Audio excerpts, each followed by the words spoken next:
Welcome everybody. Good morning everybody. This is the new EQ Talk.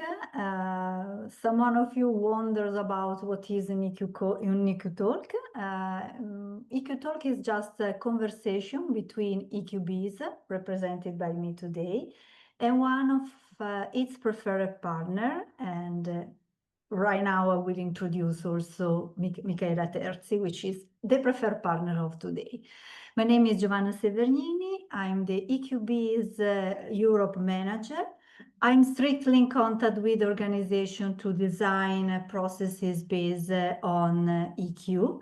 I'm also a coach, an EQ assessor, and a counselor. A few words about EQBs. EQBs is the corporate division of 6 Seconds, and 6 Seconds is the world's largest emotional intelligence organization. Inside the EQB system, we work with a network of preferred partners, meaning organizations that have committed to embedded emotional intelligence into their service proposal. And finally, today we are here to talk about organizations' well-being. To get to know one of our preferred partners, Zero to Trust, here represented by Micaela Terzi. Welcome, Micaela, first of all. Thank you. Thank you. And Hi. thank you again. Thank you for sharing this moment with us. Would you like to introduce yourself and tell us a little bit more about Zero to Trust?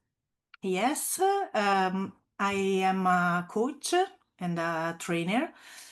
I'm certified with 6 Seconds in emotional intelligence and also in life design with Stanford University.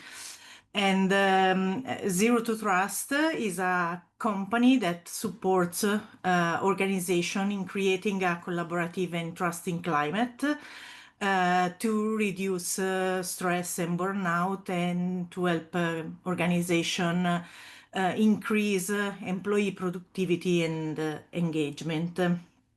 And this company grew out of another company, a Swiss company, which is Emergy. Emergy is focused on occupational health and safety and quality system. And we realized that in high regulated industries, such as social and healthcare or pharmaceutical, for example, companies needed not only to evaluate their processes, but also to implement corrective actions that they often did not know how to handle because they involved people directly. So, in practice, while Emergy could help a company with evaluations regarding quality or work-related stress, it did not have a professional in-house who could intervene directly on people's awareness, which is precisely what ensures the effectiveness of interventions in quality and health and safety. So, since I had been working with Emergy for a few years now, delivering training and coaching and emotional intelligence assessment, and the company had been able to experience firsthand the effectiveness of this approach, it was natural to create Zero to Trust and offer a service that would provide not only an assessment of risks that compromise health and well-being in the organizations, but also effective solutions when these assessments brought up some issues.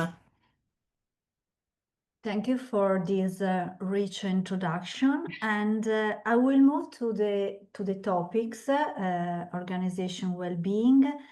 Can we specify if there is still any need? What is meant by well-being in organizations? Okay, when we talk about well-being in Zero to Trust, we are not referring only to physical or mental well-being, But there are other aspects that need to be considered when making such intervention in the companies. Um, Well-being, in fact, is also emotional, environmental, financial, and career-related. So when organizations are concerned about making their people well, they must take a approach that comprehend all these topics and implement interventions at various levels. In this sense, Zero to Trust works in collaboration with Emergy or other professionals precisely to propose interventions to ensure people's overall well-being and health. And we deal with work-related stress, but if needed, also with ergonomics, for example, and health and safety, because we expose a broader and more complex perspective that also integrates coaching and training with other interventions aimed to people's health. Thank you very much, because I think there is still a need to clarify what well-being is meant in the organization. At 6 seconds, as you know, 6 seconds takes a science-based approach to emotional intelligence, and I would like to start looking at some data. The latest release of our state of the art, for the ones who doesn't know, the state of the art is one of the largest study about emotional intelligence worldwide. So the latest release of state of the art show that since 2021, burnout levels have increased across many organizations and across a lot of countries worldwide. In particular, we are seeing a decline of 12 to 5% in well-being indicators within healthcare and pharmaceutical sector. You and Zero to Trust work closely with clients in these industries across different parts of Europe. Is this trend something you are noticing as well in your activities? Yes, of course. All the companies we talk to about stress and burnout know it very well, and they experience stress, I can say, on a daily basis. Not only healthcare companies, but also pharmaceutical companies, for example. And in December 2024, I had the opportunity to present state-of-the-art data to the Ticino Pharmaceutical Association.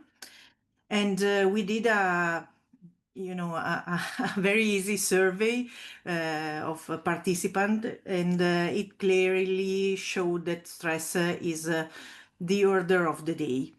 Out of 100 participants, the 63% of them said that they had experienced a high or very high level of stress in the previous month, and 32% a moderate level of stress. So I would say these are data that speaks for themselves.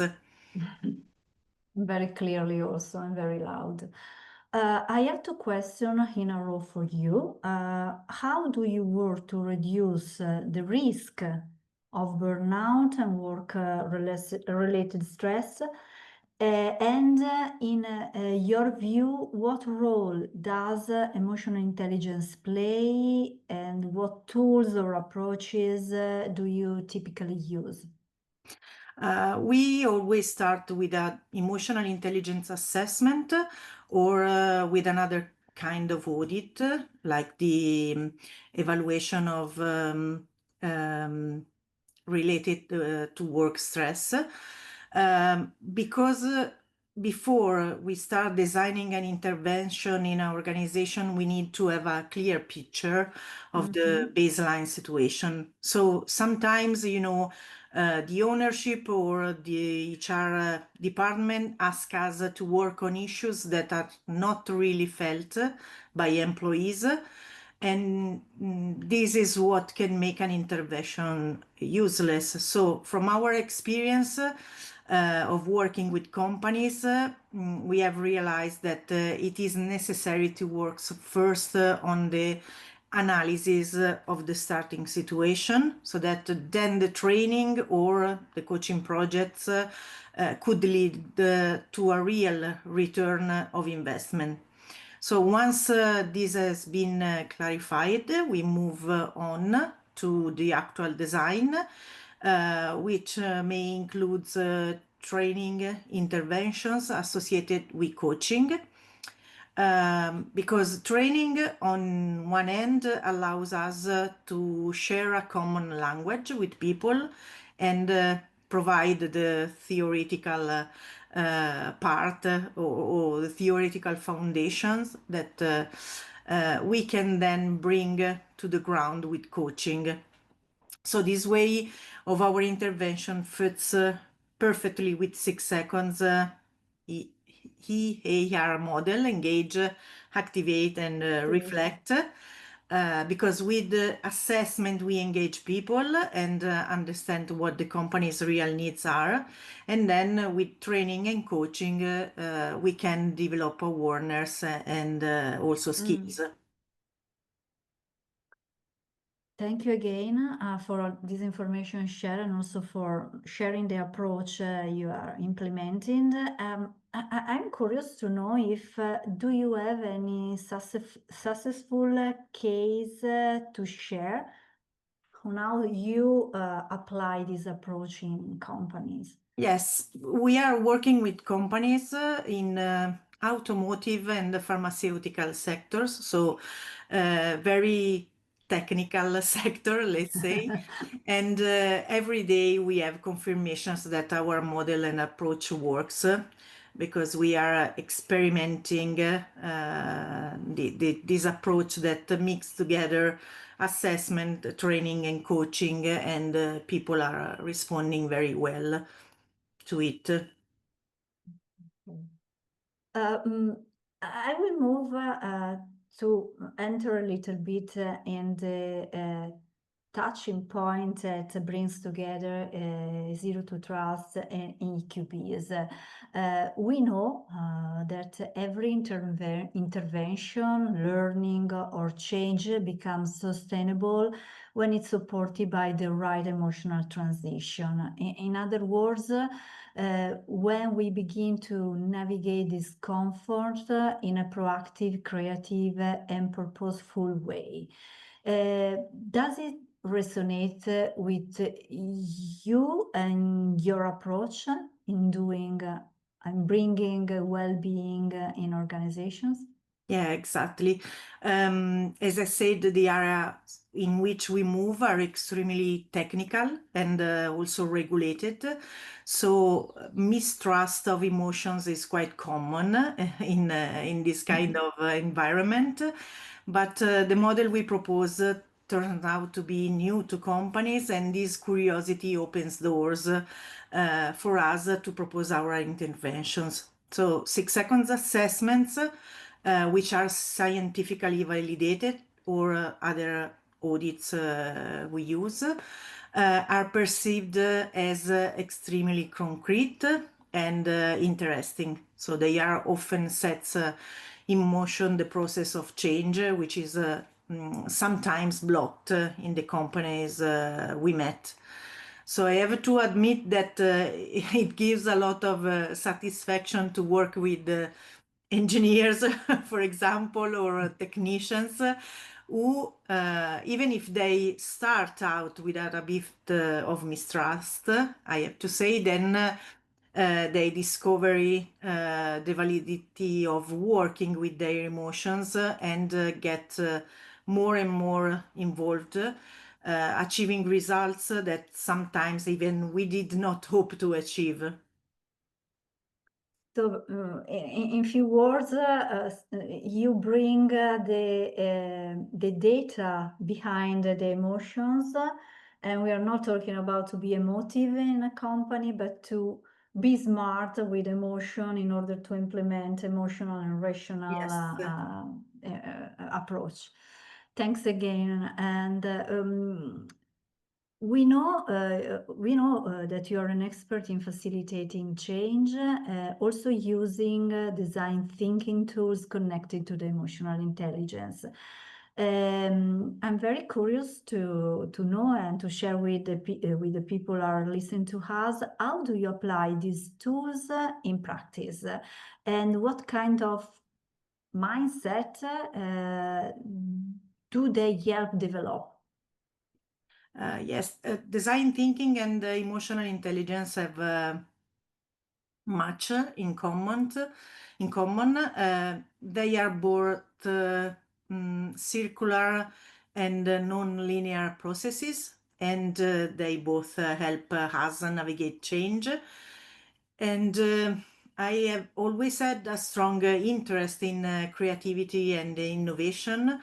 And creativity, I think, is what allows us, when faced with change or difficulties, to make decisions, to create a new path, and find new ways of dealing with complexity. So, in a world like the one we live in today, we cannot rely only on rational thinking, and we need another approach that combines complex mindset and emotional intelligence. So, design thinking often serves me to create the environment in which emotional intelligence skills can develop, and vice versa. The emotional intelligence skills, such as exercises, optimism, for example, allow one to effectively approach innovation and change. So there is a strong link between design thinking and emotional intelligence. So with my client, I start from emotional intelligence or design thinking if I see that they need to start from their creativity, or if they need to start from their emotion. So, but the path, I mean, are parallel, and so we work on both things. But I think that they together could accelerate the innovation process and the changing process. So that's why I use them together. My takeaway of this last part of the conversation is that complexity can be approached in a circular and non-linear way, which is sometimes a contradiction if you think about the complexity and the very, let's say, structured environment. So this is my personal takeaway. We are moving to wrap up a little bit this conversation. What key messages would you like to leave with the companies tuning in today with us in this conversation? As you said, we are living in a complex world. Our world is described as fragile, characterized by anxiety. It's often incomprehensible and non-linear. So in such a scenario, technical skill alone are not the answer. So people and companies need to learn emotional regulation in order to implement effective strategies over the medium to long term. So investing in technical skills can bring benefits in very short term, but what makes change and innovation possible is creating an emotional culture within companies. So I'm sure that this emotional culture could ensure results and performance, while ensuring also people's well-being. And this is the formula, let's say, we are proposing to our company and clients. They used to say that these kind of things are soft things, soft training, but when we touch the culture of a company, I mean, it's a very long-term process and a very tough process Yeah. as well. Okay, we agree also on this point. Yes, they call it soft skills, but we are not. Indeed, indeed. In which areas of Europe can we collaborate to make a real impact on supporting organization in their journeys toward well-being, leadership, emotional intelligence? So all the flowers, things that you share with us today. Yeah. Zero to Trust is based in Estonia and in Switzerland, but we target an audience of European people and companies. So we are able to work within all Europe if needed. I hope that, I mean, we are starting with Switzerland, so, but our goal is to work in Europe as well. So we are working for And here we that. are. And Yeah. here we are also. Michaela, a really big thank you to you for sharing this first moment inside EQBs. Really thank you for sharing your vision, your best practice, everything that can really bring a different meaning to well-being inside the organization. Thank you very much to you, and Thank thank you you. very much to all the people that spent with us today 20 or something minutes with us. Again, thank you and see you Thank soon. you. Bye.